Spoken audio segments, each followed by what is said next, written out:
Toba. You must be the helpers that we've been waiting for. It's nice to meet you too, but we're just passing through. Oh, but Uncle Sanka said he was gonna send some of his friends over to help us. You sure he didn't mean you? Yeah, sorry. Whatever this is about, it sounds like you've got the wrong end of the stick. Wrong end of the stick? Darn it! We've been tricked, Huni. I should have known that Glasses Guy was a con artist. What are we supposed to do about the baby Saurians now? Time's running out. It's okay, Huni. Don't worry. Why don't you tell us what happened with these baby Saurians, huh? There's been a lot of unrest in the tribe lately, and my dad's Saurian got injured. Her name's Nana, and she has 3 little babies. After what happened to Nana, her babies were so scared that they ran off and hid. I'm really worried about them, so I decided to go look for them. If Nana is your dad's Saurian, why isn't he the one looking for them? My dad's one of the elders, so he's busy getting ready for Turnfire Night. It's a really important ceremony, more important than this, anyway. I'm not supposed to be out here either, but I snuck out without telling him. I didn't think it would take very long, but then that guy we ran into made us tell him loads of stories, and it wasted so much time. Yeah, he was so selfish. He doesn't have a heart. It's all right. Don't let him get to you. We're here now and we'll help you because we care a lot, don't we, Traveler? They should be. I already managed to find their tracks, and it seems like they're hiding on the cliff. Really? Wow! Thank you so much, Mr. Awesome. You gotta be careful out on the cliffs, though. They're really steep. Even grown-ups have trouble climbing.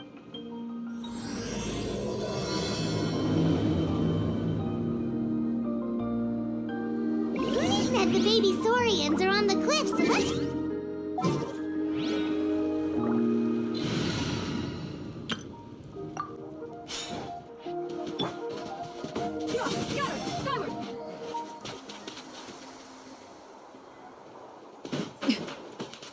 On this fine day.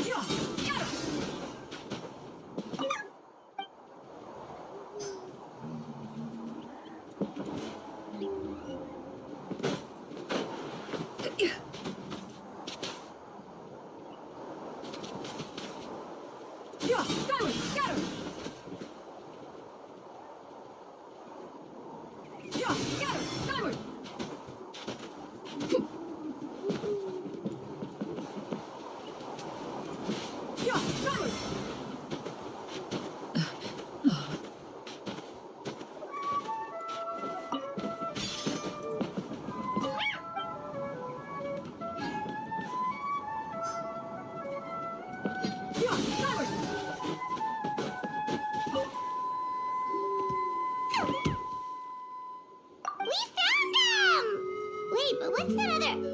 a how? Well, if it isn't the gruesome twosome who wormed their way into our servant circle of friends. Still awestruck from the last time we met? Would that be why you hastily scrambled up here to pay your respects the moment you saw us? Very well. You heathens leave us no choice. The almighty Dragon Lord, Kahula shall grant you the audience that you seek. Come. Wait, aren't you like Kinich's sidekick? What the heck are you going on about? You're somehow managing to be even more annoying than the last time we met. Silence! Who are you calling sidekick? We are the Dragon Supreme, sovereign ruler of the Nation of Flame. We shall have you know that last time, were it not for Kinich's earnest pleading on your behalf, you would have received not a single word of mercy. Oh, come on. You talk big, but Kinich clearly has you under lock and key. That's great, sovereign to you. You dare invite the wrath of the almighty Dragon Lord, Kahula. You will burn in Turnfire for 1,000 years for your... If you must know, our humble servant begged us to investigate an abyss incident near Huitztlan, and we chose to grant his request. Abyss incident? See this little lizard? Its mother, a medium-sized lizard, came under the influence of abyssal power. In her confusion, she attacked my servant's tribe, then assailed her own offspring. Yikes. So how is she doing now? She was but a lowly bug fighting against the power of the abyss. Naturally, she has departed for the Night Kingdom. Such a fragile creature. Apparently, she ended her struggle by leaping from a cliff. Leaping from a cliff? My dear anemic flying ant, as addled with questions as your head may be, please keep them to yourself and wipe that absurd expression off your face. We are the almighty Dragon Lord Kahula-How, not a wish-granting fountain. Anemic flying ant! Huge! Just you wait. Two can play at the ugly nickname game. We sense a faint abyssal energy. An evil sorcerer must be lurking nearby, but they are well hidden. If you encounter any suspicious outlanders, be sure to give them a robust interrogation. Suspicious outlanders? Wait, are you mocking us? How dare you cast aspersions on your ruler, heathen! You're just lucky that our servant has such vile taste in friends. Otherwise, we would beat you black and blue, and then purple, then black again! If you're not here to kiss my feet, then get out of my sight. Do not impede the work of the almighty Dragon Lord, Kahula-How! Potty mouth on that guy! Paimon is furious! Still, good to know about the abyss threat, huh? Wasn't expecting that.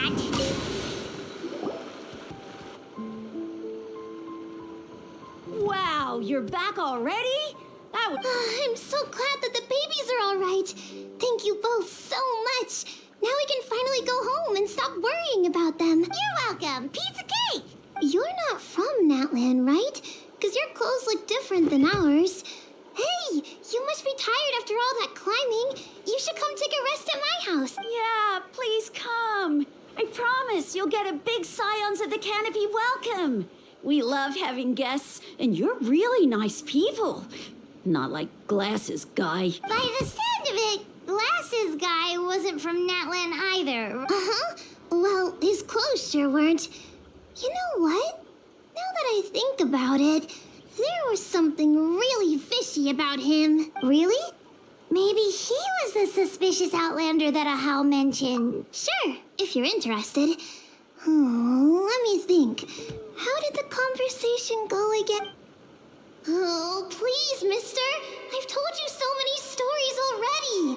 When are you gonna help me find the baby Saurian? Just one more story. One more, I swear. Why don't you tell me more about that ball of fire? I heard that there was a huge transparent ball of fire that used to burn 500 years ago, 1,000 years ago, maybe even further back than that. Oh, you mean Turnfire. That's where the ancient name Mollypo comes from. Oh, wow. So it was the origin of an ancient name. That's impressive. There's a story behind every ancient name. The legend goes that the Turnfire first appeared in the era of the Grand Alliance. It was used by the tyrant Khan to rule over Natlan and oppress anyone who opposed him. Turnfire is different from normal fire. If you get set on fire with it, you'll feel horrible burning pain from behind you, but you won't die from it right away. And whatever you do, you mustn't turn back to look at it. Why? What happens if you turn back? As soon as you turn around, poof! You get burned to a crisp. Well, good golly gee. I mean, it's one thing to singe someone's clothes, but burning people alive? That is a big no-no in my book. Right? How nasty is it to burn someone from behind and not even let them turn around to look? Khan really was an evil tyrant. Yes, shocking behavior. Now, let me guess. Eventually, a valiant hero came to save the day? That's usually how these stories go. Good guess, Uncle Glasses. Seems like you really know your stuff. The hero was called Yupanqui. He's the ancestor of our tribe. Yupanqui was friends with Khan the tyrant, and also Shibalanke, the first Pyro Archon. He was working as an ordnance officer for the Grand Alliance at the time. He didn't like how Huitztlan was such a cruel tyrant. So, he stole the Turnfire and threw it at the Huitztlan's army. The soldiers couldn't defend against it, and they all got turned to ash.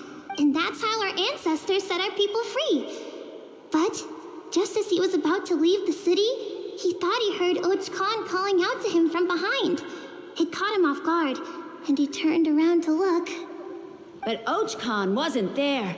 All he saw was a city burned black, an army in ruins, and giant flames reaching up into the sky. A split second later, the flames he saw burst out from inside his eyes and swallowed him up. All it took was a single glance. As soon as he looked back, he was burned to a crisp. The question is, was this the price he paid for stealing the Turnfire, or the price of turning back? Nobody knows the answer, but the fire that consumed Yupanqui burned more fiercely than any other.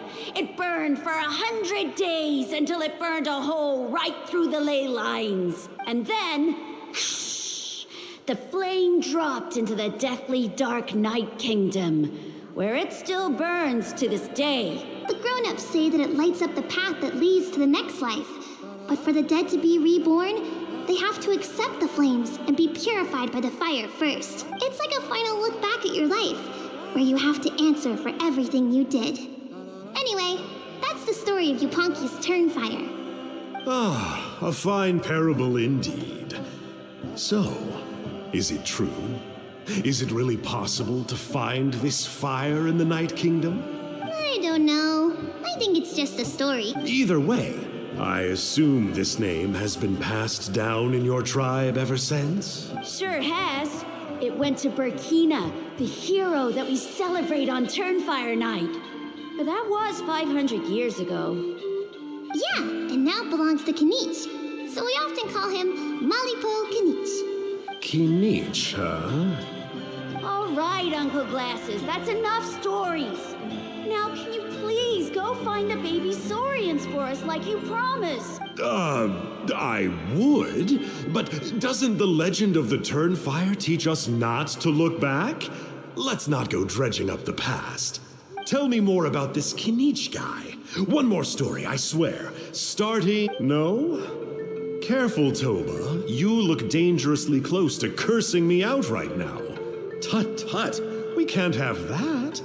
Cursing is for grown-ups only. Uncle, you'd better not be trying to trick us, or the Turnfire will get you when you die. How would it get me if I'm outside of Natlan? Uncle Glasses isn't from here, you know. Unlike you. Huh? Wait, is that... All right, kiddos. I'm a man of my word. 2 of my friends are on their way here, and, yeah, they'll help you out on my behalf. Work them like dogs, okay? That's what they're here for. Don't go easy on them just for my sake. Really? Well, first, can you tell us your name? We met at the foot of this cliff, so beneath the peaks. Seriously? If you don't believe me, turn around and see for yourselves. They're right behind you. Huh? Where? Oh, wait! Uncle Sonka, where did you go? Yeah, definitely a fishy character. It sounds like he was digging for info about the ancient... Yeah, and not only that, but he betrayed us too. He'll pay for this. All he got out of us was some stories, though. What's the worst that could happen? Traveler, maybe we should go tell Kinich about this. A house says he's investigating it, but he's a bit of a loose cannon. We probably shouldn't take him at his word. Huh? You know Kinich? Not very well, but we have met him before, and one time we had a meal together. Oh man, I'm so jealous. I never even spoken to him. He's so cool. He's the Saurian hunter, and he has a really awesome ancient name. Me neither. I don't think my dad really likes him, though. He always tells me to stay away from him. Probably because of that little creep he always hangs out with. He's nasty, and he's so full of himself. Oh, the creep who calls himself Kahul Ahau? Yeah, we've had the pleasure of meeting him too. Exactly. I don't know why Kinich partnered up with him. Why didn't he pick me instead? Uh-oh. Huni, look how late it is. We've been out way too long. We better get home now or we'll get yelled at. Oh, yikes. You're right. Okay, well, this path here leads to our settlement. If you decide to visit, remember to come to my house. If there's anything you need, my dad can help get it for you. Hope to see you soon. We gotta run.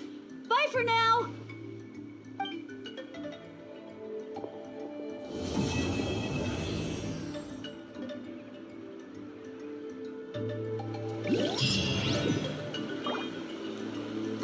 Let's not get sidetracked. We should take care of Huni's request first.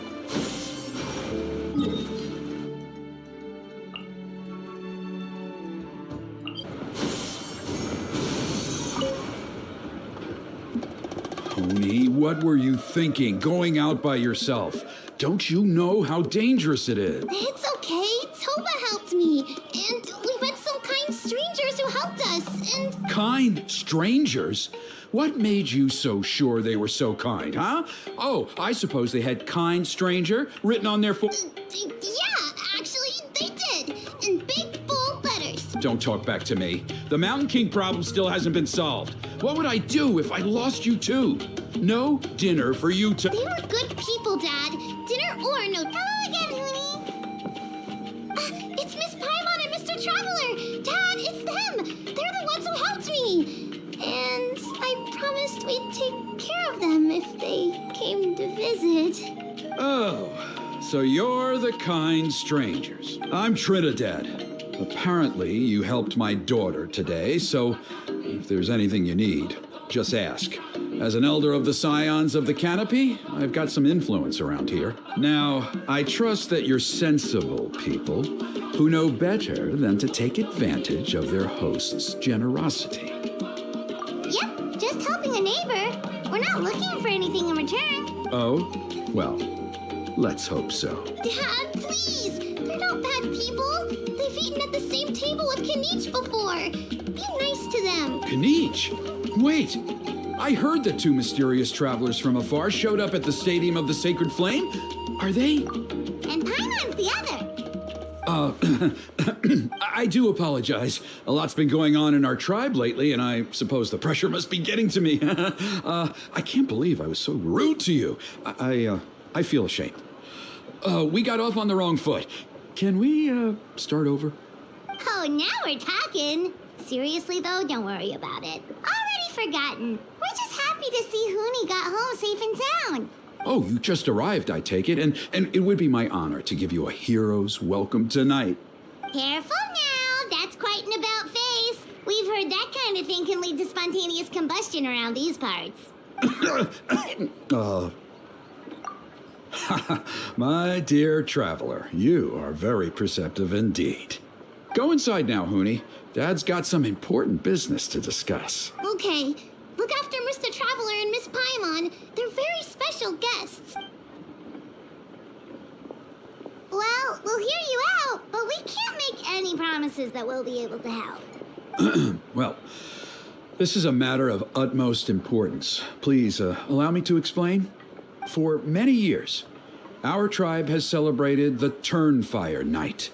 It is a traditional ceremony among the Scions of the Canopy in which we remember our ancestor, Burkina, and his companion, Kangamato, the Mountain King. Burkina was a hero who bore the ancient name Malipo, and Kangamato was a powerful Yumkasor warrior. Together, they fought against the Abyss. They were victorious, but it came at a great cost.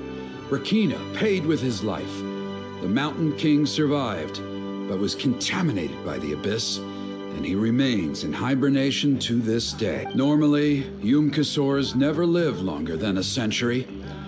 It is possible that the abyssal power is Oh, that's right.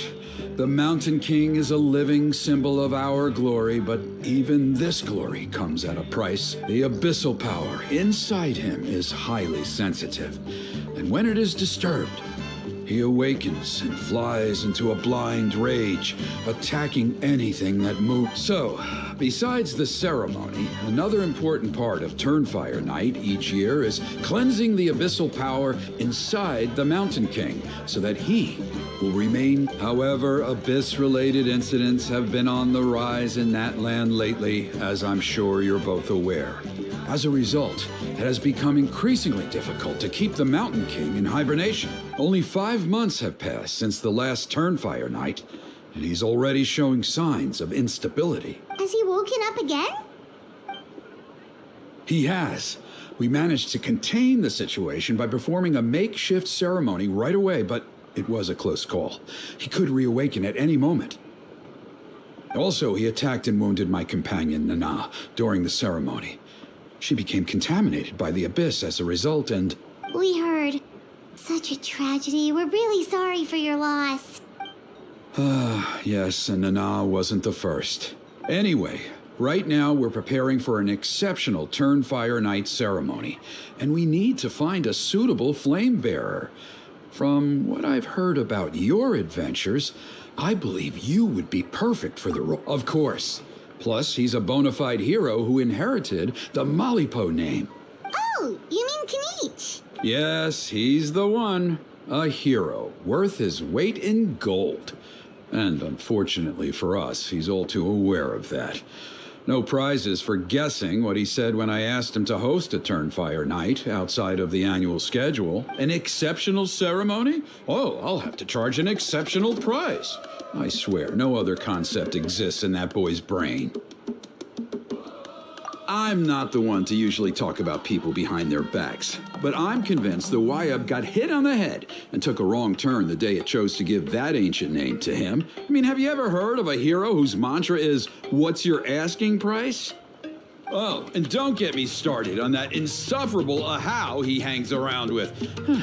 Thinks he's God's gift to mankind. Pompous fool. Yeah, Paimon has to agree on that last part. Anyway, the fact is, the ceremony can just as easily be done without him as long as we can find someone else. And besides, you two seem like much better candidates. So, what do you think? Wonderful! I can't thank you enough. Huni was right about you. You have kindness in your heart. Come with me to the other side of the mountain. I'll bring you up to speed on each step of the ceremony. As experienced warriors, I'm sure you'll pick it up in no time.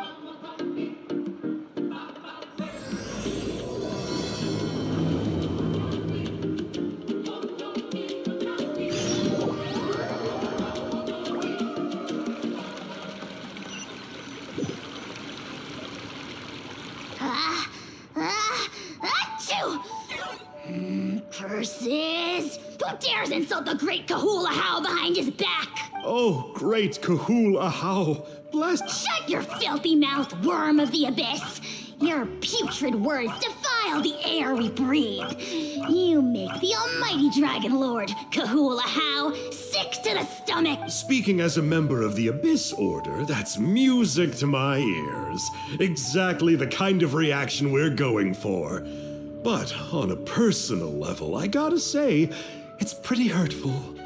Ugh, never have we heard such brazen blustering from someone who is inches from death. Up yours, Four Eyes! We spit in your face! Okay, well, that I am at a loss to explain. How do I manage to stay so chirpy and cheerful? I can only guess it's some kind of powerful magic, but I digress. Mr. Kinich, I admit it, you, sir, are a legendary hunter. Still, the only reason you caught me is that I was reluctant to run away. You see, I'm very interested in the lore of your tribe. Okay. Is that it? Kay? Aren't you intrigued to know what it is about you guys that prompted a visit from the Abyss? It's the extreme sports! The other day, I narrowly avoided getting hit by a very brave soul who just leaped off a cliff. I think you call it bungee jumping? Anyway, I was very impressed. That is what I call embracing the spirit of adventure. Look, I even did a painting inspired by the bravery and freedom of the Scions of the Canopy. You scum-sucking swine! I swear, if you go bungee jumping, it'll be without a rope! Head first off the tallest cliff, with a band of hunters on your tail, and nowhere left to run, and a bottomless cesspit waiting for you, won't? You say that, but I get the sense that Mr. Kinich isn't planning to take my life right now. On top of that, I'm tired of spying on you from afar. So why don't we just negotiate a comfortable operating distance that works for both of us? I've heard that the most important thing in human relationships is to respect each other's boundaries. What do you say, Mr. Kinich? Or you could tell me what it is you're really after. What? And then I'll name my price.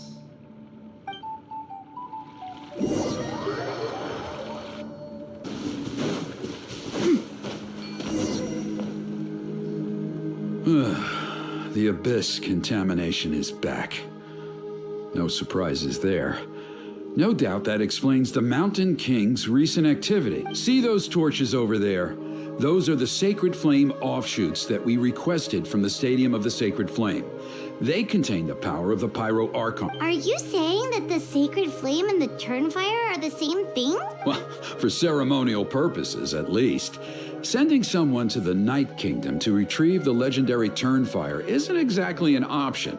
More to the point, though, the Sacred Flame is able to burn away abyssal filth, so that's why we use it in the ceremony. Gotcha! So basically, we just need to clean up the filth with the Sacred Flame. Well, that's one part of it, yes, but the complete ceremony is a bit more complicated than that. First, the flame bearer must collect a kindling of the sacred flame from the starting point, then use a grappling hook to fly up into the sky and light each of the sacred flame. Then they must go down into the canyon, all the way into the cave where the Mountain King slumbers, lighting braziers and the final altar along the way. The most skilled flame bearers can accomplish all of this without touching the ground once.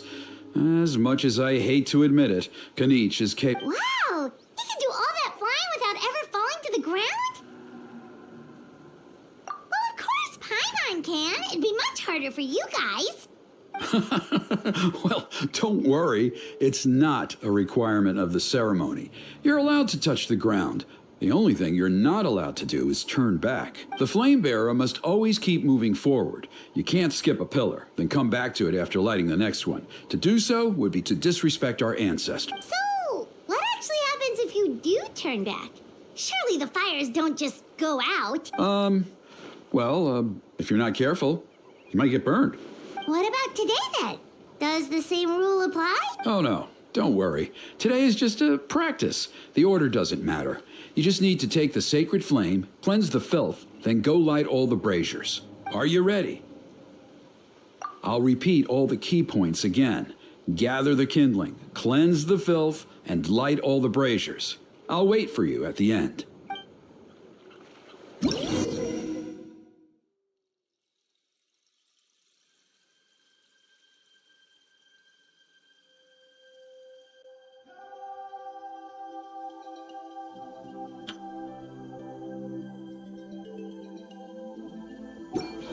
Peace prevails throughout the land, and all things are made new. Alright, let's use this kindling to complete our mission. There's abyssal filth over there. Let's burn it away with the sacred flame.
knew I was right about you. You have outperformed all of the other previous camp. If there was an ancient name for outstanding flame bearers, I'm sure the Wyab would consider you for... Yeah, although it would probably take Paimon quite a bit longer. All right, now there's still a few days left until the ceremony, and I should probably get back so I can inform the chief and the other elders that I have found the flame bearer we need. Oh, you mean they've still got to sign off on it? Some of them are still hoping we can come to an agreement with Kinich, but that's only because they haven't seen you in action. Still, I'm the one responsible for securing a flame bearer, and my recommendation is you. Just for Paimon's own peace of mind, are you sure it's not going to be a problem having Outlanders take on such an important role in your ceremony? See that place over there? There was a time, long before the age of Burkina and the Mountain King, when we, Scions of the Canopy, called that our home. After a period of upheaval, our ancestors were forced to move away. Now, it has become a place where our youths go to develop courage and kindle a spirit of it. If we fail to keep the threat posed by the Mountain King at bay, it might not be long before we have to move again and find a new home. So, to answer your question, I think everyone will agree that you are the right choice. Fair enough. Desperate times call for desperate measures. I'll need you to drop by my place at some point before the ceremony, if that's all right. There are still a few final details that we need to discuss. Okay, see you later then. You have my gratitude.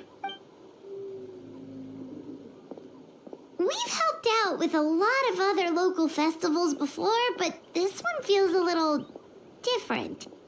Anyway, let's take a break before heading back to Trinidad's place.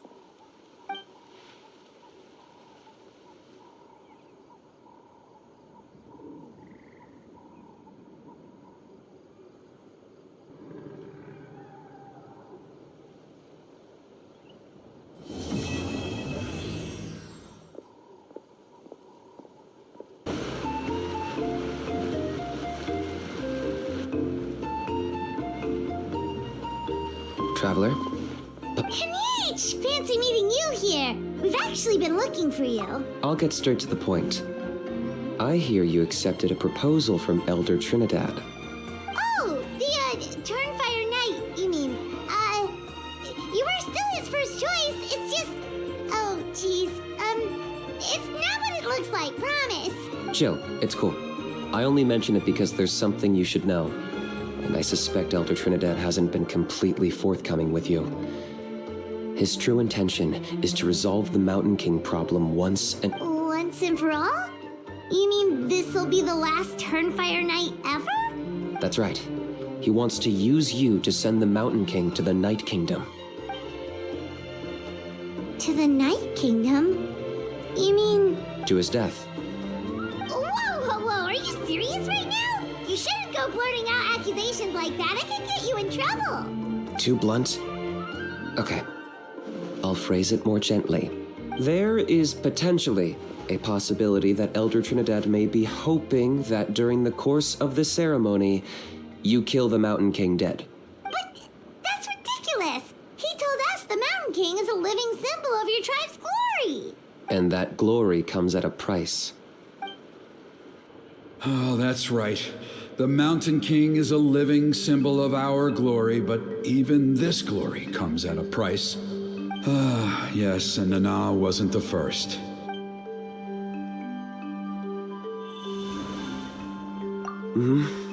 She likely won't be the last to lose her life either.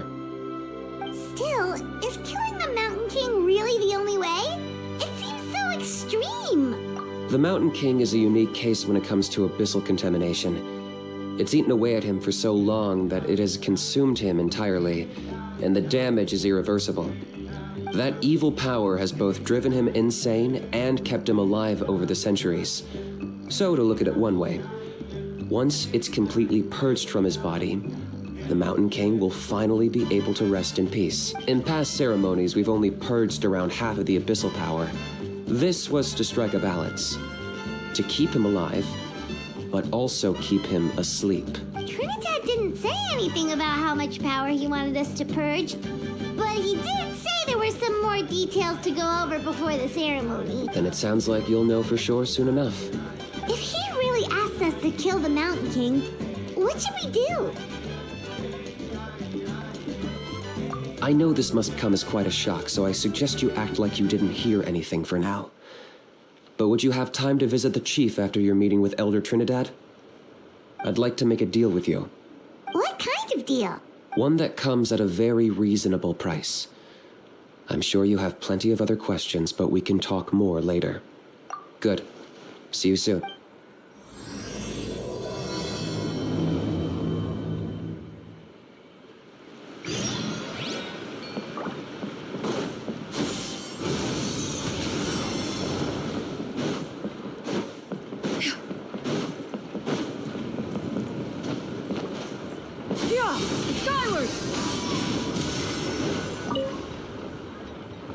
Ah, mighty Outlanders, you have returned.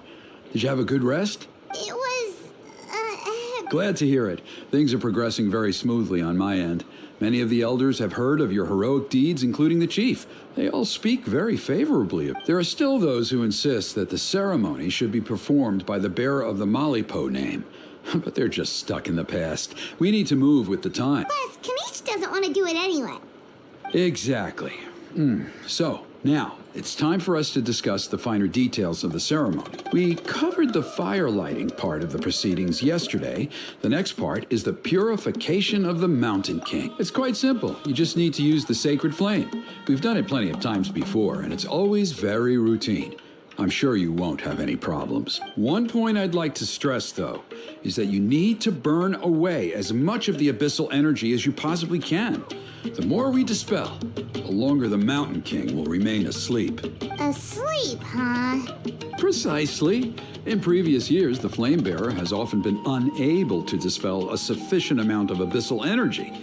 That's the only reason why we have to perform the ceremony on a regular basis. But I understand that you have a lot of experience fighting against the Abyss, and you seem to wield the sacred flame quite effortlessly yesterday. With your help, I'm optimistic this time we can dispel all the remaining abyssal energy from the Mountain King's body, freeing us from this ever-looming threat for many years to... Traveler? So this doesn't faze you at all, huh?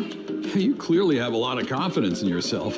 That's all you really need to know? The ceremony's in 3 days. I'll come and fetch you when we're ready. In the meantime, feel free to take a look around our settlement. It would mean a lot to the elders if you got to know some of our people. And if you wouldn't mind helping them out with a few errands here and there, that would be even better. So now we have extra errands to run? Maybe we should add a little extra to the price. Just a humble suggestion, that's all. It will help you gain the respect of our people, and as a mighty hero, I truly believe that's what you deserve. I'll be sticking around for the next few days, so if you have any questions, you know where to find me. Seems like Kinich was right.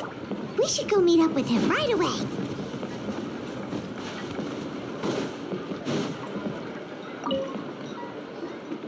Huh, you're here. Kinich! Elder Trinidad said that... I can tell. It's written on your faces. Is that the Traveler in Paimon? Forgive me for not being there to welcome you on your arrival. That should have been my duty as chief. Hello, Chief Waina. I only heard the news from Trinidad yesterday, so I asked Kinich to invite you over for a quick chat. I believe Kinich has already filled you in, so I'll get straight to the point. Firstly, I fully endorse your appointment as flame bearers for the upcoming Turnfire Night. However, I would like to request that you take steps to ensure the Mountain King's safety. Every child of our tribe grows up hearing the tales of our heroes. From Yupanqui the Firebringer to Burkina and the Mountain King who fought against the Abyss. This is our history and our heritage, the source of our pride and the center of our faith. To kill the Mountain King would be to destroy our spirit. I would never be able to face our ancestors in the Night Kingdom. Nana's death was a great tragedy, and I do not blame Trinidad for the actions he has taken.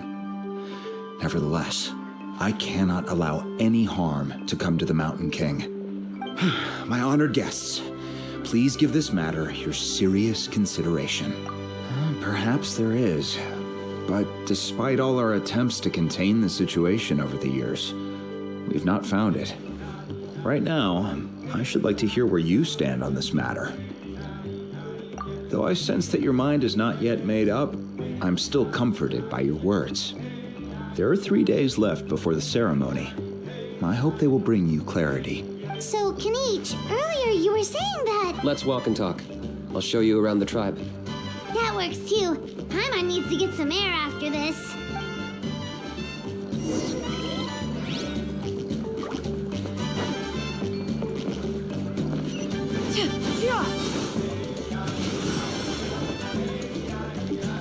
Kinich, Paimon finally understands why you turned Trinidad down.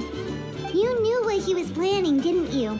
That's why you didn't want to be the flame bearer this time, because it's a double-edged sword.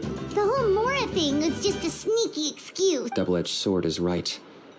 But my response wasn't merely an excuse. To solve this exceptional problem, an exceptional price must be paid. I'm working on it. Really? Well, come on then, let's hear it. In a moment. Didn't you have a question you were about to ask me? Oh, yeah. What was it again? Oh, right. We need to talk about a how. I agree that he has a problem. He needs disciplining, so I hired him a teacher. You got him a teacher? Oh, Paimon would love to see him get scolded for bad behavior. Anyway, moving on. When we ran into a how, he said you two were investigating some abyss thing together. Is that related to the whole Mountain King situation? Yes, that's the angle I've been working on. I'm a Saurian hunter, but I occasionally hunt the abyss too. One time I was pursuing some purple demonic dogs when I accidentally entered a hidden space. I did some research after the fact. Apparently they're known as beastly rifts, and there are many of them of all different sizes. That's where those purple dogs were coming from. So, if we can locate one of these beastly rifts, clear the monsters out, and move the Mountain King inside, he'd be able to continue living, but without posing a threat to the tribe. Whoa, that sounds kind of crazy. Would it really work? It's not without its risks, of course. There's a lot of unknowns in the equation. For instance, for all we know, a prolonged period inside the rift could make the Mountain King's condition worse. Still, we desperately need something like this, even just as a temporary measure. You've seen the conflict the issue is causing in our tribe for yourselves, and believe me, it's been a long time coming. The chief is adamant about keeping the Mountain King alive, whatever happens. Paimon can understand. It's less about the Mountain King and more about preserving your culture and heritage. Yes, but on the flip side, you've got people like Elder Trinidad, who is more concerned about protecting the people he cares about now and into the future, and he has every right to take that view. It's one thing to try and preserve the last remnants of a glorious past, but making your kin pay the price for it? No one can seriously tell them that's a fair trade. You're right. There's no easy answers here. Let's leave that to one side for a moment and assume we go with your plan. How do you actually intend to find one of these beastly rifts? Because at least in our experience, the dogs open the rifts when they want to attack us, not the other way around. I think I know a way.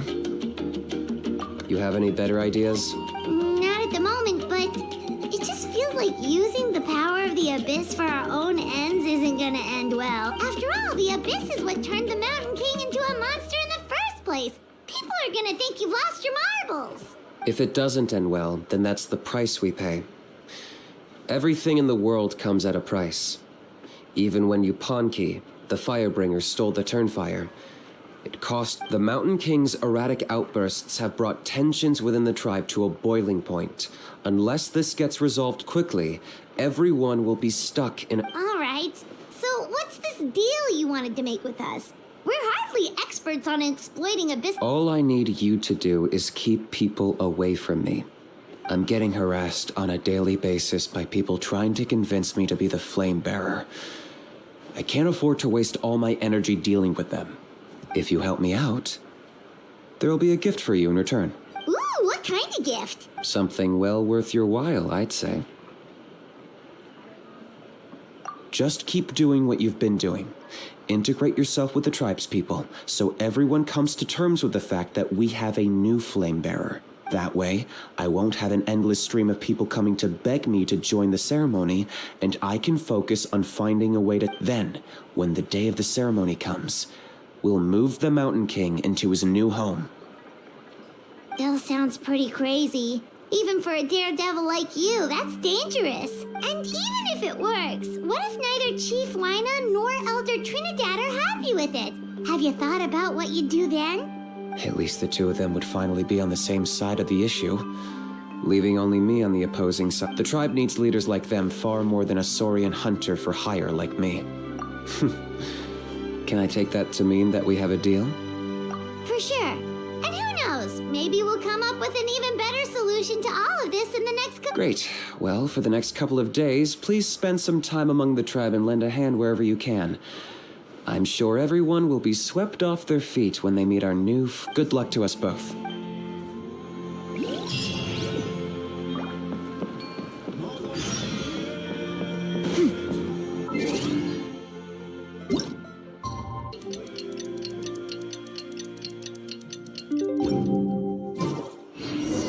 Okay, task for the day.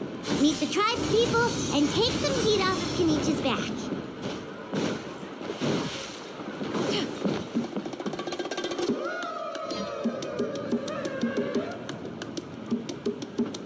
Rooney, how can you call the Mountain King? Because he hurt a lot of people. And look what happened to Nana. But it wasn't on purpose. The Mountain King is sick, that's all. He's been hurt by the abyss. That's true. But the fact remains that he's now a threat to all of us. How can you be so harsh to someone who's sick? If you don't take back what you just said, I don't know if we can carry on being friends. Toba, Kuni, what's wrong? Pony's saying nasty things about the Mountain King. Once upon a time, maybe. But not anymore. Yesterday, maybe, but not at Toba? Fine. I guess my dad is right. Things change, and you just have to accept it and move forward. As of today, our friendship is over. There's no going back. Oh, come on, cut it out, you two. We have some great news to tell you. The Traveler is gonna be the flame bearer for the next Turnfire night. He's gonna do a beautiful ceremony and cure the Mountain King's illness for good. What? Really? So that's what my dad wanted to talk to you about? To be fair, from what we saw the other day, you are pretty good at climbing cliffs. Probably just as good as Kinich. Wait, speaking of Kinich, where even is that guy? Oh yeah, good question. Is he not coming to the ceremony? We can get him to come, but if he catches you two fighting again, he won't be happy. He'll be sure to give you both a piece of his mind. No, we can't let that happen. I've never even spoken to him before. I can't afford to make such a bad first impression. I didn't mean to argue with Toba. All he said was that the Mountain King has done some pretty bad things.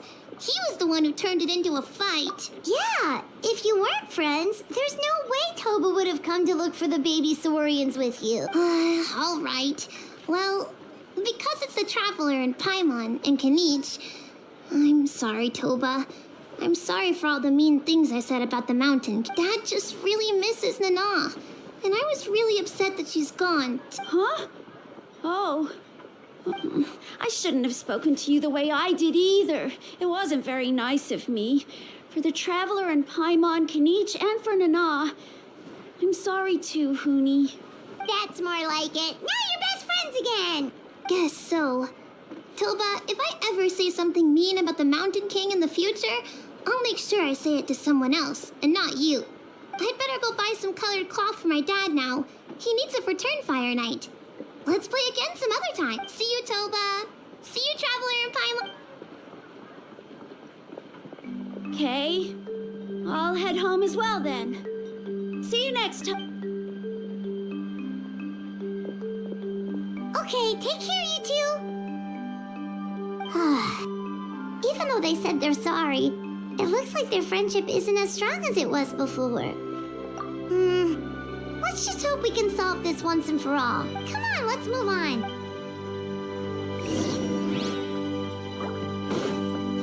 Huh? What's going on?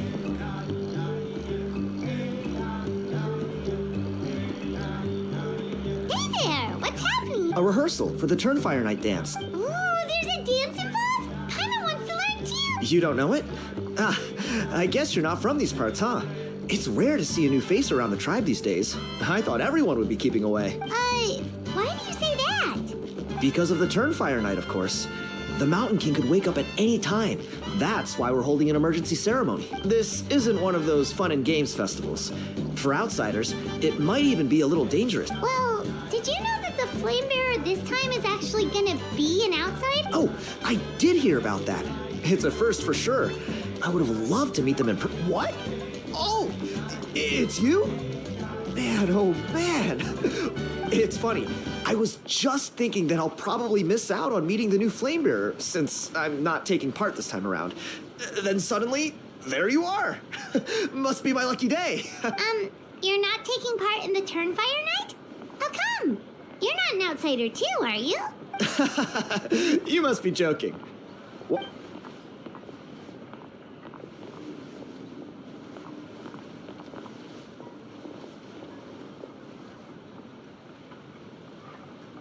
Not bad, right? Yeah, I'm considered one of the better looking guys who dances beneath the pillars of the sacred flame. Been doing it a few years. Always gets the ladies out to watch. Oh, very impressive. So why'd you quit? Well, I feel like the whole Mountain King situation is getting more and more precarious. It's just not safe here anymore. One of our elders' Saurian companions even lost her life not long. The question is, what are we gonna do about this in the long term? But our leaders don't have any answers for us. They're probably too busy fighting about it amongst themselves. The way things are going, it's only a matter of time before it gets violent. So I figured, you know what? Now's as good a time as any to get away for a little while. Go do some exploring. You look a little disappointed. Disappointed? Nah, it's a great opportunity to go see the world. As every male scion of the Canopy knows, wherever you are and wherever you go, the only way is forwards. We take pride in that.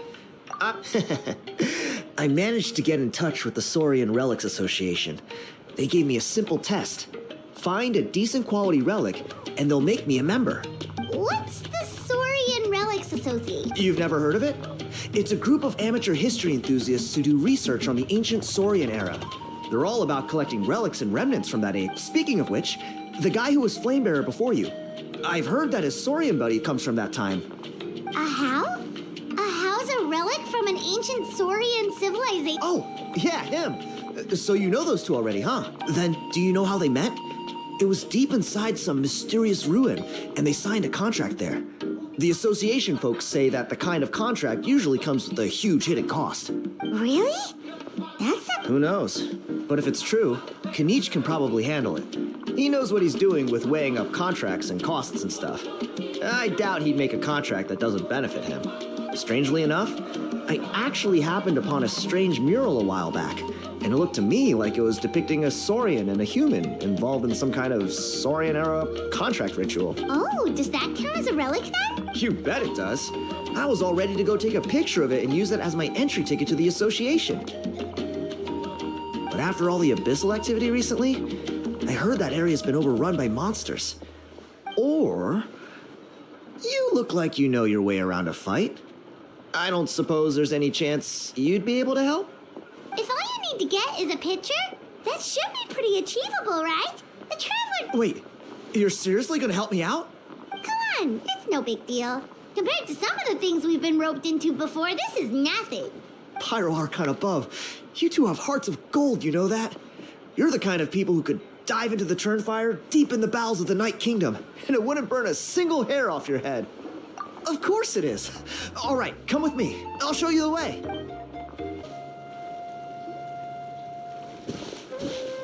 There it is. It's inside these ruins. As you can see, the place is Alrighty then. Stay back and take cover, Tiago. This could get dangerous. Great minds think alike.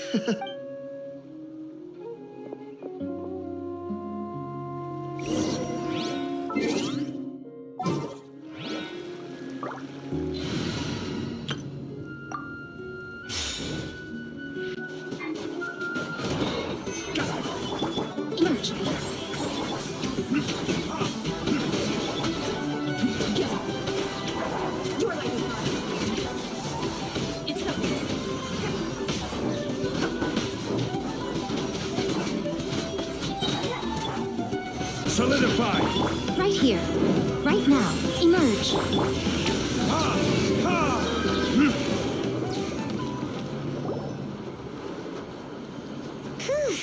That should be the last of them. It's a good thing Tiago had the sense to stay in his hiding place, or things could have gotten really hairy for him. Hey, look! That's gotta be it, right? Definitely looks like a mural. True. Now that you mention it, most ancient murals take up a whole huge wall. This looks more like someone with a paintbrush got bored and started doodling. It does match the story he told us, though. There's a Saurian and a human. So, is that supposed to be what an ancient contract ritual looked like? Whatever. We're not here to decipher it. Just photograph it.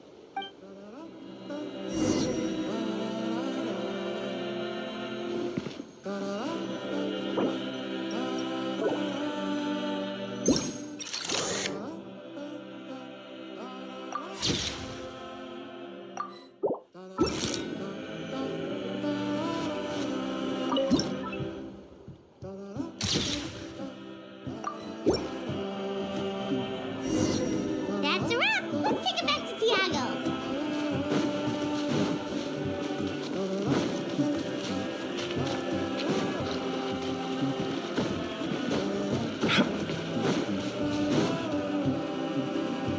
You've been robbed?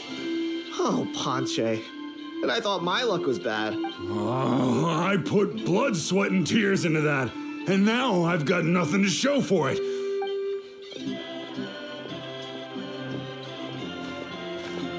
Tiago, is this the picture you were looking for? Let me take a look. Yep, that's the one. Pyro Archon above, you two are superhuman. Hey, Ponche, come and say hi to these guys. They're gonna be the new flame bearers, and they're tough as nails. Wait, are you the Traveler and Paimon? Huh? You already know each other? I don't think so. My nephew Toba's been telling everyone about you. He says you're crazy strong, super friendly, that you helped him out, and that you're gonna be our flame bearers this Turnfire night. Oh, so you're Toba's uncle. Great to meet you, sir. Sounds like we've managed to make a bit of a name for ourselves. Toba's not wrong, my friend. These two are honestly some of the nicest, most genuine people I've ever met. Everyone speaks incredibly highly of them. Seriously. If you're comfortable telling them about what happened, I guarantee you they'll sort it out in no time. Really? All I want is to get the fruits of my labor back. Allow me to explain. Ponche is a well-known scholar within our tribe, author of the widely acclaimed book, Yupanqui's Turnfire. Unfortunately, the book was stolen by a treasure hoarder a few hours ago. I spent years of my life researching that book. I visited every last ruin, interviewed every descendant of every hero in our history. On the word Malipo alone, I covered at least 5 different interpretations of the meaning based on accounts from different villages. It was an unparalleled masterpiece. And now it's all gone. That little goon ambushed me during my morning walk. He snatched all of my belongings, including my entire manuscript. That book was everything to him. It's like they robbed him of his soul when they took it. Look at him, lost and listless. Dear honored guests of our clan, I am but a helpless old student. If only for Toba and Tiago's sake, please help me. I beg of... See what I mean, Ponche? Now you've run into these two, your luck's about to change. I don't know if he's still there, but... Come...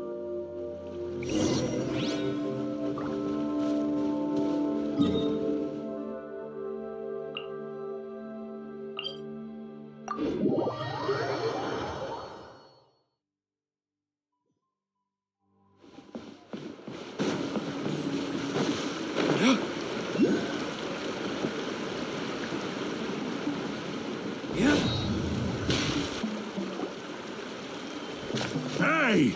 You thieving... What do you want now, you old bum? God, you're a waste of space. Prepare to get shoved butt first into a... Oh, what's this? Brought a little bodyguard with you, huh? All right. Eat dirt, suckers!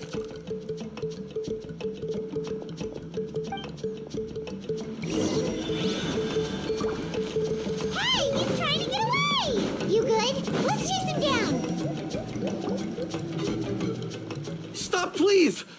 all the warriors, heroes, gods, and kings. I can't run any longer. Please, I don't have your stuff anymore. Oh, yeah? Well, where is it then?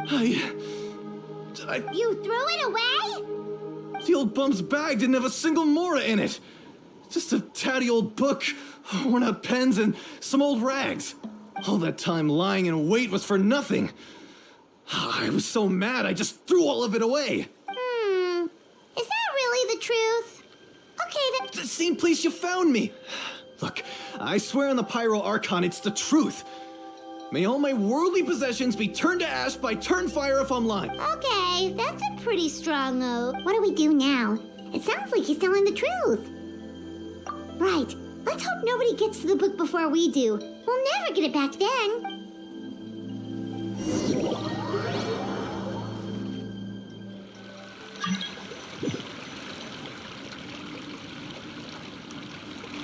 Although the Turnfire is a heroic symbol in Huitztlan, it always comes with the more ominous implication of eventual tragedy. This holds true for all bearers of this ancient name in recorded history. Each one of them died of non-natural causes, as if the specter of the Turnfire would. This appears to suggest the existence of some higher power that is always watching the name-bearer, examining their actions, and eventually demanding payment in return. None can escape this payment, unless, perhaps, they could honestly swear by Turnfire to never make a single mistake in their entire life. Yuponki's Turnfire. What an incredible work on ancient name philology. I can't believe it was just lying there for me to take. Let me see, the author is Ponche. Nice. A gentleman and a scholar. Silence, book muncher. The great Kahula will suffer your droning voice no longer. Do you truly find no joy at all in perusing such rich Joy? What joy is there in this pointless drivel? Well, it makes a pretty shocking prediction. Every bearer of the ancient name Malipo eventually meets a grisly end. Maybe that's the price you pay for the name that means price? What? You're saying Kinich will die a violent death? So I'll finally get to take over his body? When will that glorious day arrive? The great Kahula demands to know! Wow, you are just irredeemable, aren't you? An agent of chaos down to the core. You make us Abyss Order folks look like saints in comparison. Silence, maggot! To presume that anyone compares your kind with the great Kahula is sheer vanity. And if that day ever comes, oh, your doom will soon follow. You don't need to lecture me about Doomsday. Here's what I know. Based on countless historical texts, all civilizations will be reduced to rubble by the passage of time. From ancient kingdoms, to heavenly thrones, to worlds beyond, there are no exceptions. But from the ruins of every civilization, the dust will rise and never settle, thus transcending the confines of time. That dust is what we call a civilization, and you, great Kahul Ahau, are one such speck of dust from a bygone age. I've paid dearly for the chance to observe you up close. Now, let me take a good look at you. We'll see whether any memories of that age still remain inside you.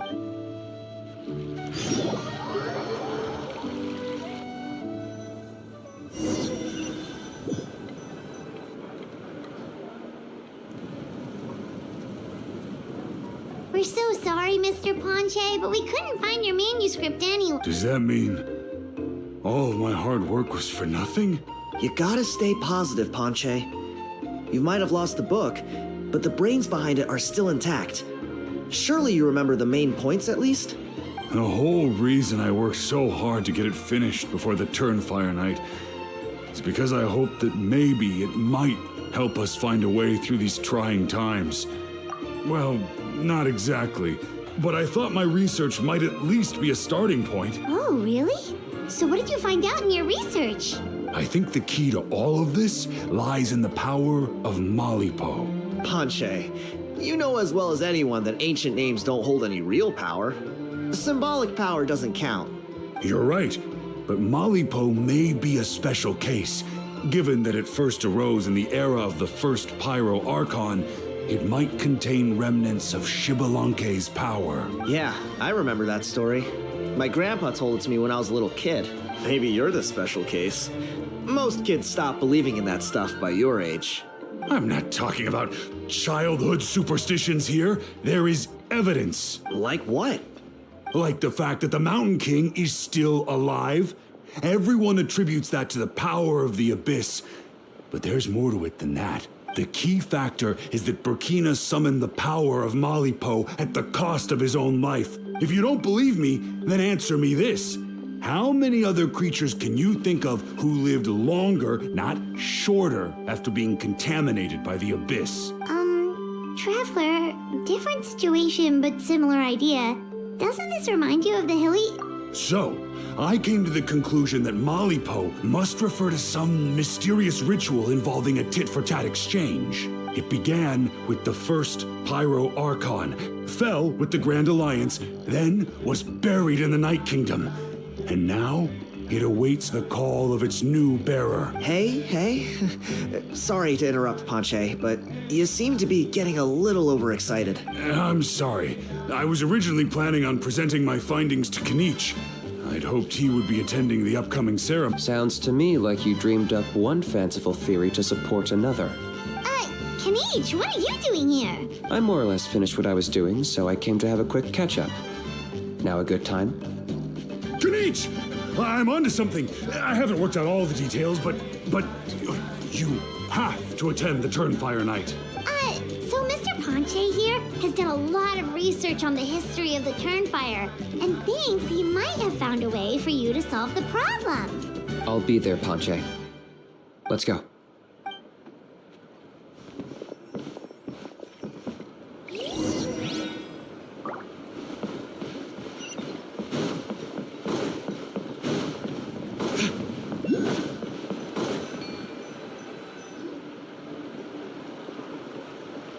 Here will do.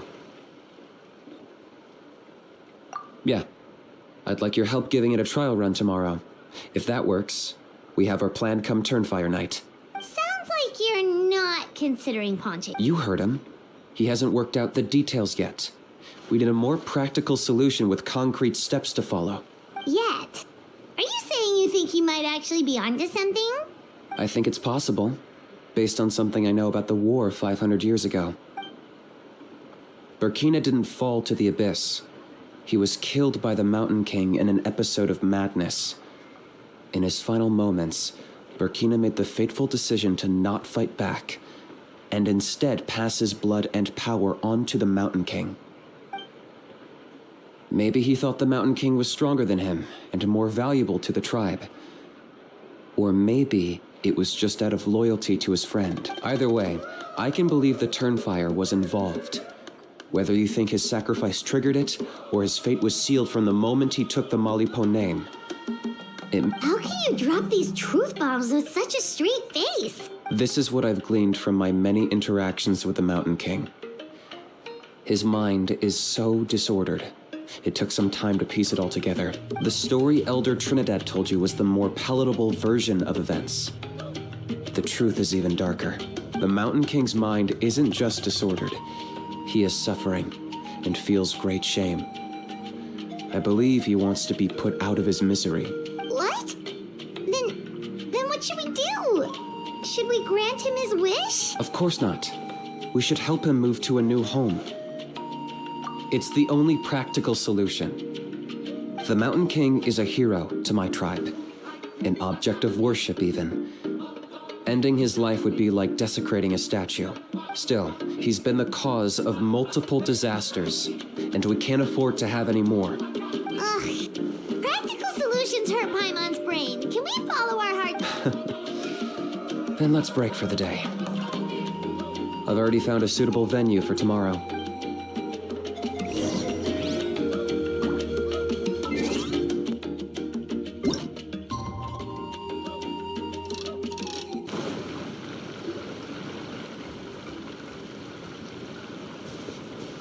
You're here.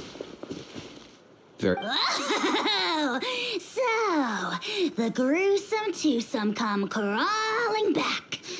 Here to make amends after the gross irreverence you displayed last time. Very well. The almighty Dragon Lord Kahula How shall grant you the audience that you seek. Now, pucker up.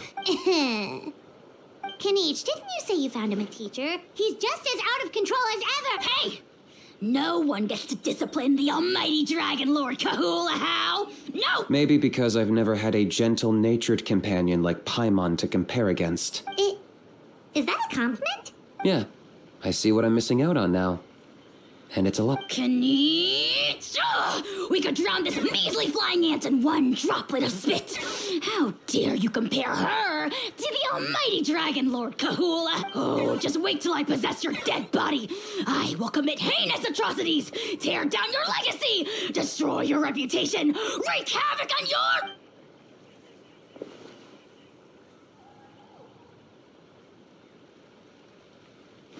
Traveler, Paimon, let's get down to business.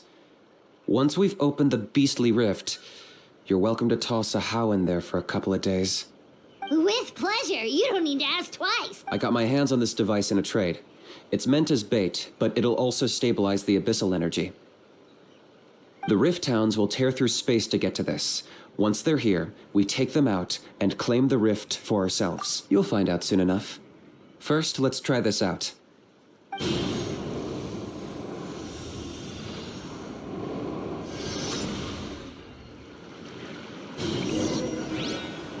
They'll tear you to pieces given half the chance, so be careful.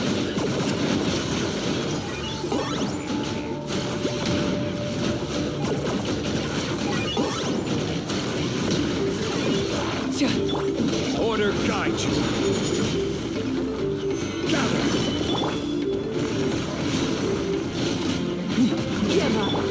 Nothing lasts forever. Right here. Right now. Emerge.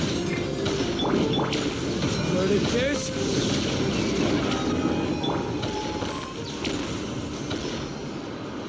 Uh-oh. Are there even bigger ones on the way? You see, Kinich? I'm a man of my word. In fact, I'd say I under-promised and over-delivered.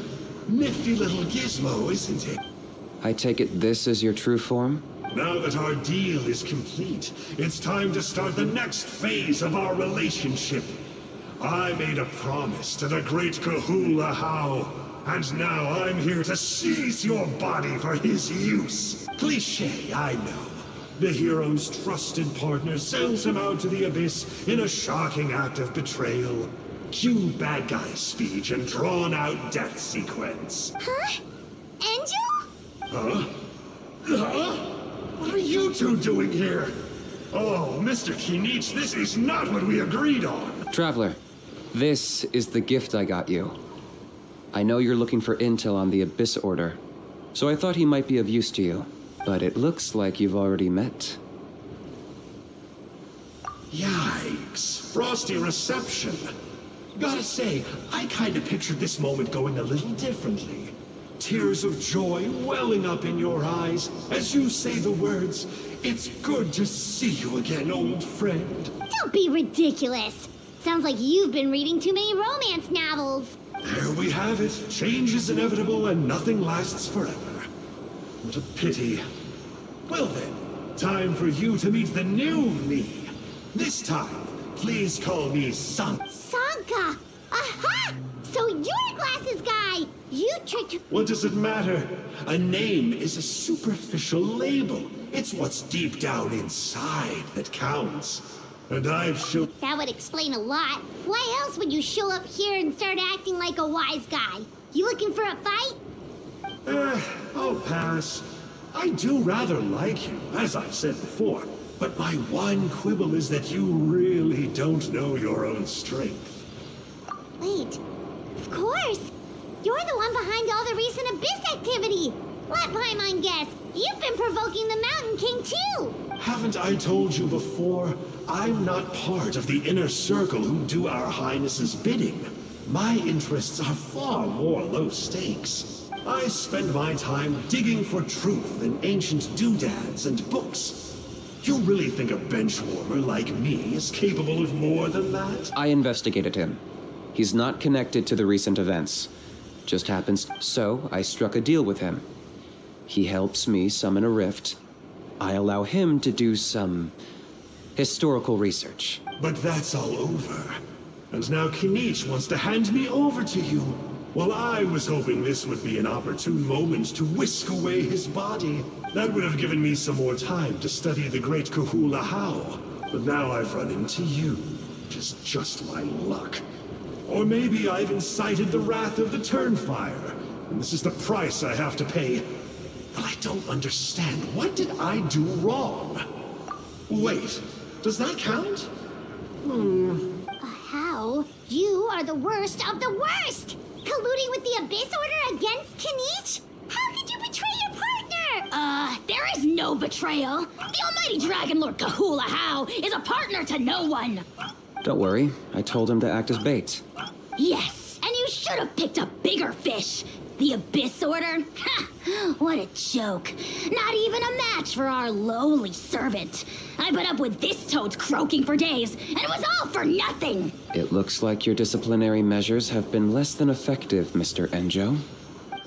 What did you expect? Behavioral rehab isn't really our thing. Otherwise, we might as well change our name from the Abyss Order to the Abyss Boarding School. The abysmal disorder would suit you better. Kinich, dispose of him. He is of no further use to us. Traveler?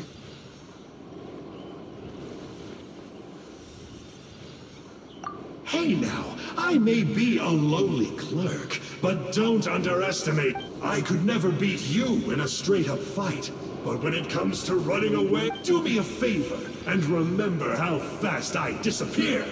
Maybe then you'll show me a little respect now. Darn! He got away again! Couldn't you have stopped him? It's all right. He's not worth our time and energy. Besides, it seems like he's in debt to a lot of people. I'm sure they'll keep him busy. If you say so. Still, Paimon's kind of surprised that you actually struck a deal with someone from the... To borrow that guy's words, names are superficial labels. Whether you call it the Abyss Order or anything else, it's a broad generalization at best. Think of it like apples that have fallen from a tree. If you tasted each one, you'd find that they're all at different stages of ripening. Even the unripe fruit blown off its branch before it's fully grown can still be brewed into a fine wine. Everything has its use. Huh. Well, in that specific sense, maybe Enjo's not such a bad apple. Not rotten to the core, at least. Of course! Only the almighty Dragon Lord, Kahula How, is rotten to the core and evil beyond redemption. Ugh. So what exactly are you anyway? You're definitely the evilest little thing Paimon's ever met. Don't worry, he can't hurt a fly. You could say that. Paimon heard that those kinds of contracts might come with a terrible cost attached. Is that true? Such as a how watching me like a ravenous vulture? Vulture? Vulture? We are the Dragon Supreme, sovereign ruler of the nation of Flame. Let's pick this up another time. It's getting kinda late. You should go back and get some rest. Big day ahead. Tomorrow's Turnfire night. Time to light the sacred flame and burn away the filth for a legendary 500-year-old war. Oh, yeah. Hearing you lay it out like that is making Paimon a little nervous. For all the work we've put in, it all comes down to tomorrow night. We have to make sure we solve this problem once and for all. Then it can't hurt to say this one more time. Good luck to us both. See you tomorrow.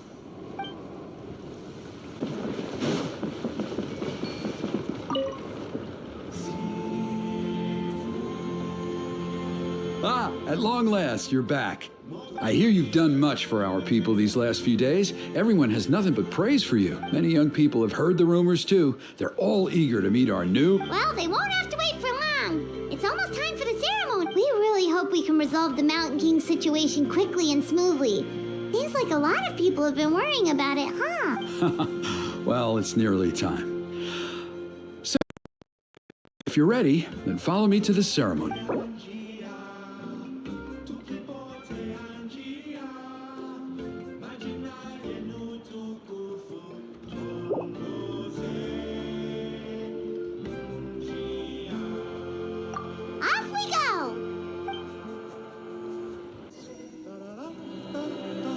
Here we are. Our honored guests have arrived. I have heard much about your fine work over the past few days. I hope you'll allow us to thank you properly after tonight's ceremony. Don't worry about it. Getting this huge venue ready must have been a huge task. No need to make extra work for yourselves on our account. Oh, if it means getting the Mountain King issue resolved, no cost is too great to bear. A resolution will come in due course, but every great fire starts as a tiny spark. We must take it one step at a time. No one would disagree with you if that were possible, Chief. But it's been far too long since we've seen a real step forward. Look around you. Can't you see how our numbers have dwindled since the last Turnfire night? The ceremony was arranged on short notice. Many are away from home and could not make it back in time. That may be so, but still. Good evening, Traveler and Paimon. Kinich! Not a moment too soon. Chief Wayna, Elder Trinidad, could you give us a minute? I'd like to give the Traveler a few pointers as the previous Flamebearer. Very well, but make it quick. Let me know when you're done and we... Let's step to the side. Has anyone gone over the key steps of the ceremony with you yet? Yeah, Elder Trinidad did, but, Paimon seems to have forgotten them. What a surprise! The flying ant has an ant-sized brain. If you don't want your tongue to be burned off by the sacred flame tonight, I suggest you stay quiet. See those sacred flame pillars? Once you've lit the fire, go light each one up in turn. Once that's done, head down into the cave where the Mountain King slumbers, light the braziers along the way, then bring the flame to the final altar. Then the ceremony is complete. That sounds simple enough. The process isn't complicated, but remember, you mustn't turn back at any point. If you miss a pillar, you can't light the next one, then come back to it.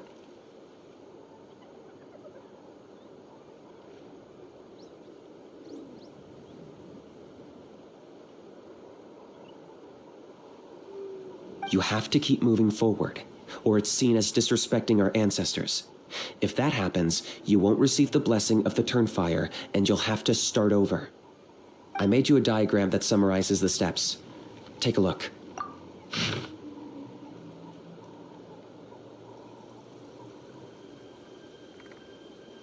So that's our part. What about you? I'll be with you the whole way. And once you've lit the altar, I'll start summoning the rift. You can leave that side of things to me. Just focus. Okay. We'll try to remember all that and get it right the first time. Ready when you are. But I think I saw Huni and the others just now. Maybe you should say hi before you start. Just tell the chief when you're ready.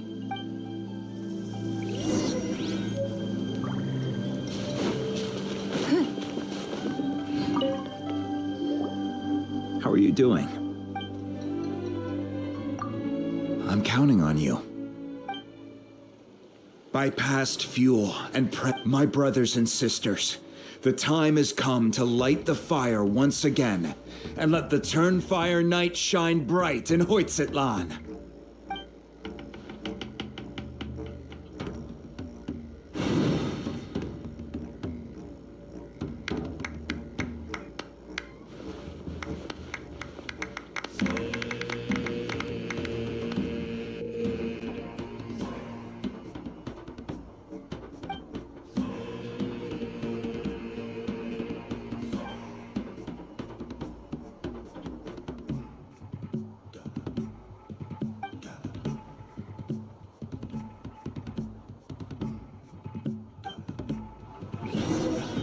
Go get the secret flame.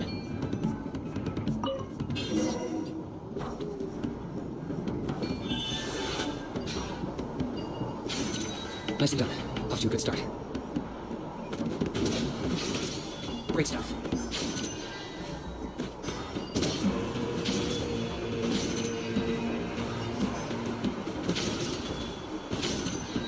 You're over halfway. Keep it up.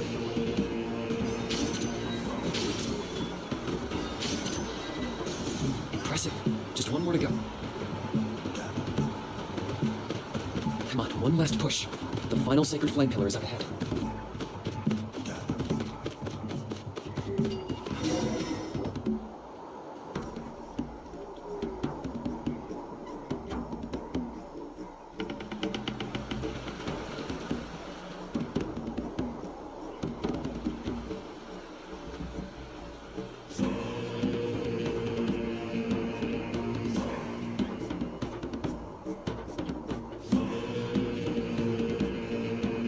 Great. All the pillars are alight. Next, it's down into the canyon and head for the Mountain King's cave.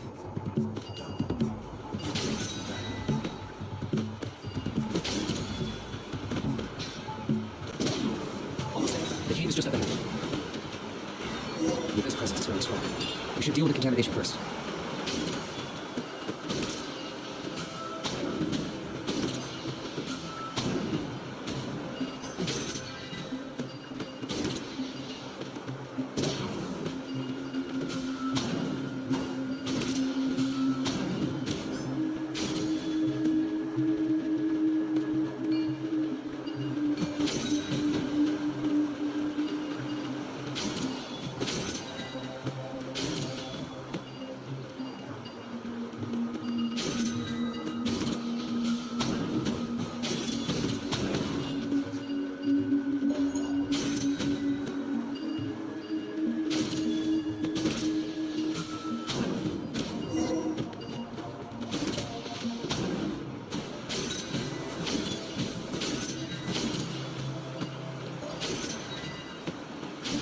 There's the ultimate sacred flame. Remember, light up the torches around it first.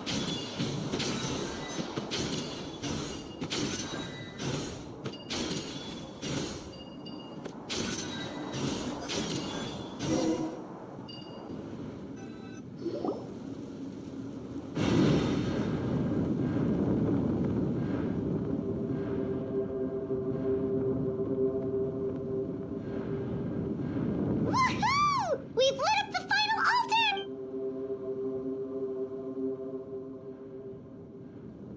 That's the Mountain King up ahead, right? That's him. Kangamato, king of the Yumkasaurs from 500 years ago. He's very powerful. Paimon can tell. He's huge.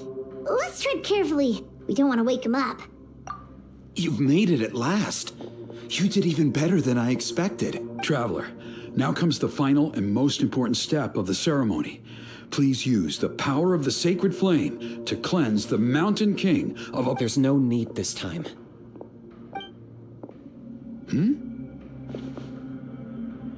Such strong abyssal power. What is that thing? Kinich, what is the meaning of this?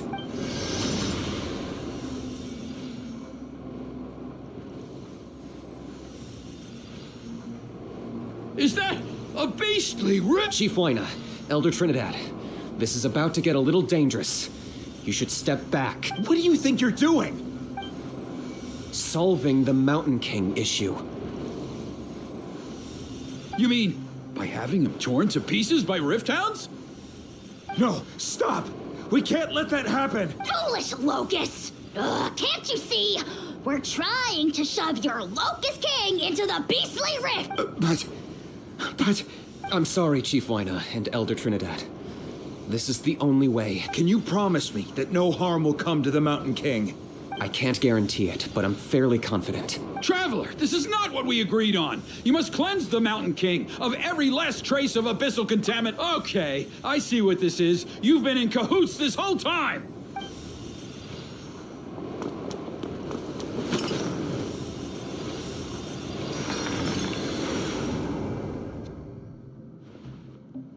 Ugh, you imbecile! What have you... Oh no! The device is dis... You forced my hand. I had no choice. Elder Trinidad! What are you doing?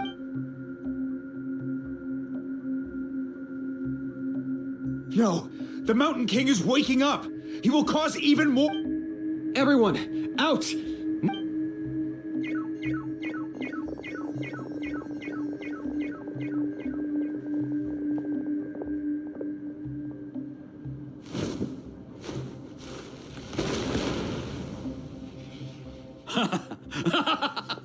Well, it seems there is only one way to awaken you all from your willful blindness. More sacrifices must be made.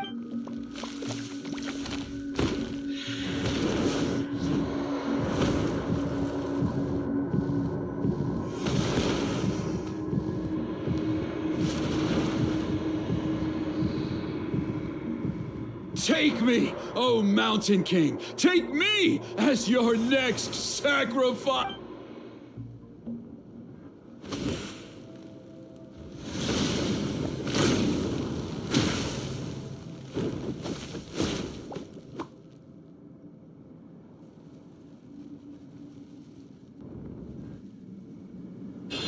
Everyone's still outside.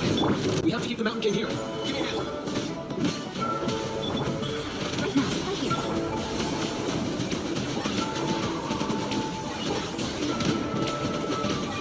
Watch out for the Ritzy spinning. We can use it as an instant. Yeah, that's it.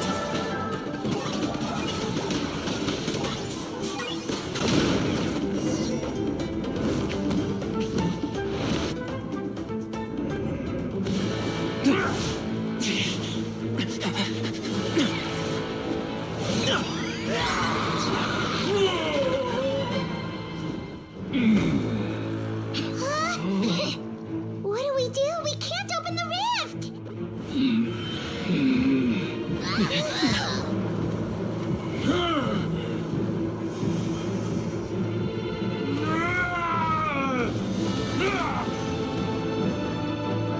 Kill me! Put an end to Huitztlan's shame!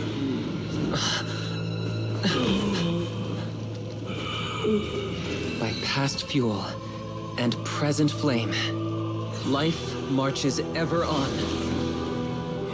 Oh, Burkina, I must atone.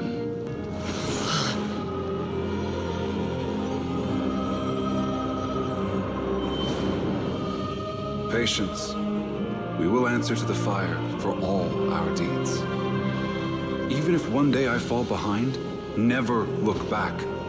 Keep moving forward, as we are now.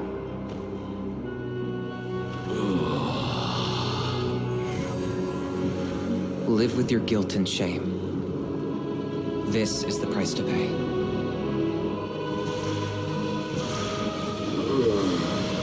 Heir to the Turnfire, please use my ruined vessel to train the heroes of the future. The will of Kongamato will march ever on, till the abyss is stamped out.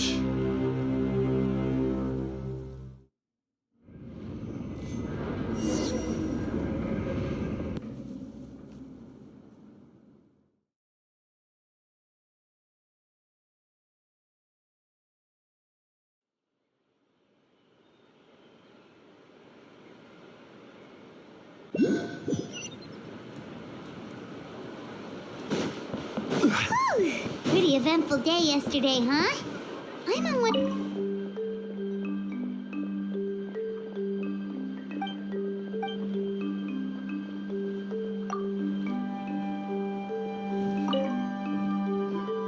Traveler, you've come at just the right time. I have some good news for you. Trinidad's condition is stabilized. He suffered burns on much of his body, but we believe he'll survive. Guess that's the best news we could hope for.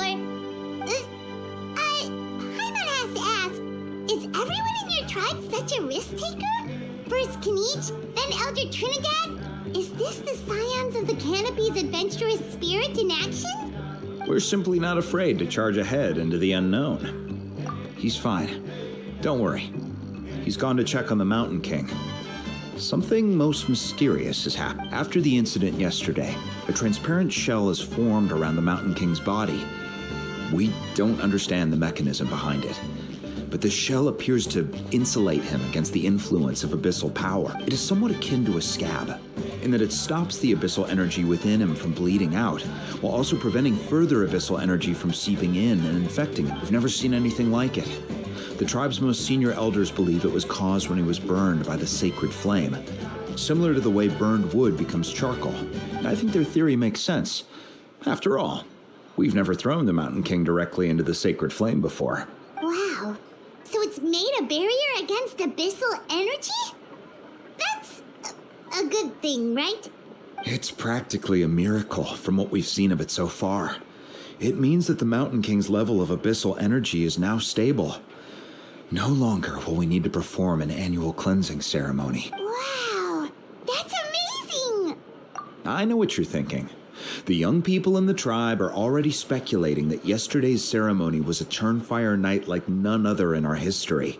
Because you and Kinich, you summoned the very flame that appears in our ancient legends. A great transparent ball of fire. and that fire is what saved the Mountain King. Whoa! So that was the real Turnfire? I may be the chief of this tribe, but I've only ever known the Turnfire as a concept in our legends. I cannot answer that question. If anyone can answer it, I suspect it would be the bearer of the Malipo name. He is in the Mountain King's cave as we speak. Ah, so Kinich then. Why don't we go see how he's doing?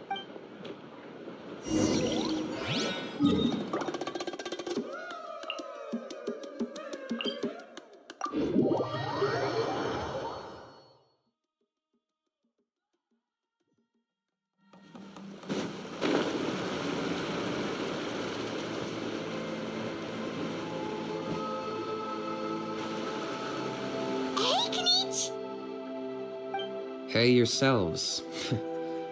You two doing okay after yesterday? We were gonna ask you the same question. You scared Paimon half to death when you rushed into the fire. Sorry, I couldn't just stand and watch the Mountain King get burned alive. So you thought you'd try and extinguish the sacred flame with Dendro? Or is that an attempt to make the almighty Dragon Lord Kahulahow die of laughter? The sacred flame only possesses a fraction of the Pyro Archon's power. It's not as if I was fighting the Pyro Archon herself. Kinich, when you went into the flames, were you intending to... Intending to what? to, do the same thing as Burkina? Sacrifice myself? Of course not. My focus was on keeping the Mountain King alive, not on what it would cost. But now I'm curious. What made you think I was going to sacrifice myself? Well, because everyone's saying the Turnfire, and Ponche's theory was that summoning the Turnfire is a tit-for-tat exchange, right? So, Paimon thought you decided to pay for it with your life. So you've heard that rumor too. I'm afraid I can't say for sure. What happened yesterday was a first for me too. Well, even if you don't know, there's probably no one in the world who does. What I would say is, if that really was the power of the Turnfire, I'd sooner believe that the Mountain King summoned it himself. The Mountain King? Then, what price did he pay? The core meaning of price is not atonement or compensation, but what you're willing to give up in order to obtain what you want. It's easy to die for your sins. Much harder to live with the guilt and keep on going. In the end, the Mountain King chose the latter option.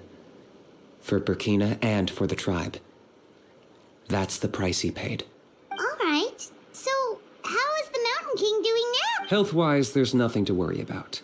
He'll enter a fighting stance whenever we set foot in his territory. But his attacks are gentler now and not as crazed as before. Like he said yesterday, he just intends to be a sparring partner for people to practice with. Yeah, I tried communicating with him again, but he didn't respond. We dare say that Locust King has well and truly lost its mind. The lights are on, but nobody is home. Its body remains fighting fit thanks to the perverse power of the Abyss. But time has been less kind to its soul. It was ground to a pulp. But we saw him come back to his senses yesterday. That was merely one last burst of brain activity before it croaked. As you humans would say, it went out with a bang. Oh, come on! Stop being such a doomer. Paimon bets the Mountain King has finally let go of the tragedy. That's why he doesn't have time to chat with us. He's too busy thinking about the future. Well, at least it means my fellow tribespeople can move forward now, too. Thank you for your help, Traveler. Yeah, that's right. You caught Enjo for us, remember? But he ended up being completely useless. It's not a fair trade if you lost out. Ah, that's on him. It's not your fault he's useless. Besides, we're friends now. You don't know us anything. Friends? But your friendship is an even more valuable gift. I can't in good conscience accept it for free. So promise me, if you need anything in the future, you'll come to me. For you, I'll do anything.